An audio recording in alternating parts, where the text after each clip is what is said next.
后来继续是这个彰化市的老乡亲，互人真欣赏哦。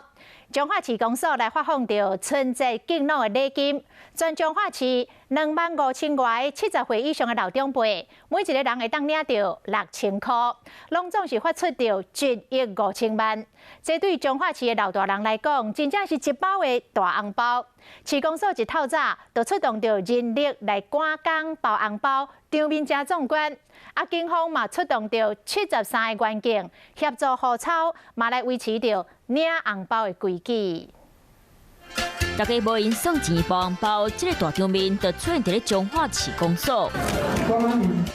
大家看到1000块，目睭拢白甲金。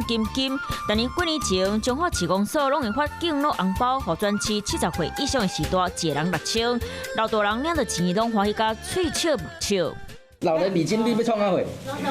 买菜啊，过年到啊，加菜。领到红包的阿公阿嬷足欢喜的，有人讲会当当作加菜金，有人讲要把这个钱摕来包红包给孙。发放的现场，都要做一个喷酒精，做一个防疫的要求。为了发敬老红包，市公所下早就派志工包红包，佮要提醒大家挂水暗、喷酒精消毒。警察嘛派73个人来现场保护这个钱。彰化市发敬老红包的活动已经24年，发超过23亿。因统计，今年上侪人会当领到的是男摇里有980个人。